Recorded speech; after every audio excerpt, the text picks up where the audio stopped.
Hey CCCH students and families, it's Pastor Dan here in the Student Center here on a Monday morning, and we are creating these videos every single week to make sure that you keep up with what's happening in our ministry, but also what we're learning. So as a quick introduction, we are back in person, 10:45 every Sunday morning for our 5th to 8th graders, 6 p.m. for our 9th to 12th graders. Pre-setup is required because we are limited on numbers. So make sure you check your email, social media, wherever you find information about us, and we will have an opportunity for you to sign up and pre-register. So Sunday mornings, 10:45, Sunday nights, 6 p.m. for our students. Make sure you check that out. Also, every other Wednesday night, we have some great things happening with our student takeovers. We had our second one this last Wednesday out here on the student patio and also out in the parking lot. We had about 80 plus just students show up for a great night together for our Squad Wars night. We got another one coming up next Wednesday. We're actually going off-site to go miniature golfing for our Holy Moly night. Lots of fun is going on here. If you've not been around, we get that. We know some of you are not ready yet to be back in person. So that is why we want to create these videos for you so you can kind of hear what's going on, but also make sure you hear about what we're learning together so you can have discussions on your own or with your family at home. So here's what happens. Yesterday, we had a great morning and a great night. We had our part 2 of our Young series. We've been talking and spending time together just talking about what it means to God and why it means so much to you to cherish the moment of youth.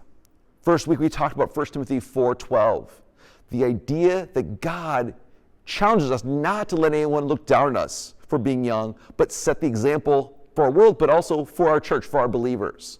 1 Timothy 4:12 says, let no one look down on you because you are young, but set the example for the believers in speech, in conduct, in love, in faith, and in purity.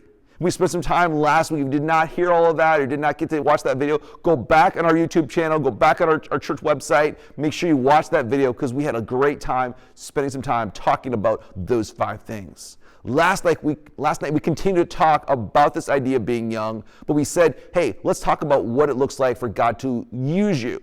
Let God use you, but also let God use your youth. This is the moment to let God start using you. Don't wait till later. Make this moment a moment where God can start using and you can start pursuing your calling. We started off last night talking about a guy named Jeremiah. In Jeremiah 1:4-6, God calls Jeremiah and says, hey, Jeremiah, I need you to be my voice. Jeremiah was a young guy, wasn't probably past his teenage years, but he was still a very young man. And God says, look, I need you to go and be my voice. Speak to the nation. Speak to the nation that's in a mess right now. And Jeremiah says, no, I'm too young. I'm too young to speak. No one's going to listen to me. God says, no, don't say that. I knew you before you were born. I knew exactly what I had called you to do. I knew exactly what you were going to do when you got to be this age. And I want you to now go do that. And you can do it with me in your life, me walking beside you. And that's what we talked about last night, is this moment of being young was when God can start using you. And don't miss this moment. So we talked about 3 key things that I want you to understand. 1, this is the moment for you to discover hope and confidence. Just like we talked about with Jeremiah, our world and our nation needs hope. And it comes from people who step up with confidence in God. Not confidence in who we are or how great we are, but how amazing and great God is. As a young person, this can be your moment. Don't miss it. Find hope for who you are. Don't live a hopeless life. But as you discover confidence, you discover who God is, you discover hope, you need to share that hope with our world. Your friends, your family. You know what? There's a whole lot of hopelessness going on in our world. As you look at a verse later on in your own study, in Psalms, it says this is the moment for you to find hope in God and also find a refuge, a place of safety in God. The second thing we talked about is this is the moment for you to find your identity in God. Just like Jeremiah, God gave him an identity and said, you know what, you are going to be a prophet for me to the nations. So much of the struggles we have as young people are based on the fact that we don't have or know our identity, or our identity is found in the wrong things. Even what we talked about on Sunday morning in the main services with Pastor or Dr. Yarhouse. There's this idea and there's a struggle with us finding identity, and our identity sometimes is found in the wrong things. But as a young person, your identity needs to be found in God first. Not in your athletics, not in your sexuality, not in your crew of people, not in what you dress, how much money you have. Your confidence, your hope, and your identity needs to be found in God. So much of the struggles that young people have today is because they lack an understanding of identity. And what we have, if nothing else, we have in God, we have true identity. Or what is your identity? And the final things we talked about is this idea of joy and a heart for God. That there's a difference between happiness and joy. We talked about David's son Solomon as he wrote Ecclesiastes. He looked at the world around him and he said, this is meaningless, this is fleeting. And he wanted to give opportunity and he wanted to give an emphasis for the young people of the nation. He said, look, take this moment to find your joy while you have the opportunity. Before you get too old and you kind of miss out and your body starts decaying, as Ecclesiastes says, have that moment where you can have happiness, you can enjoy life, but make sure that joy is found in God and not in other things.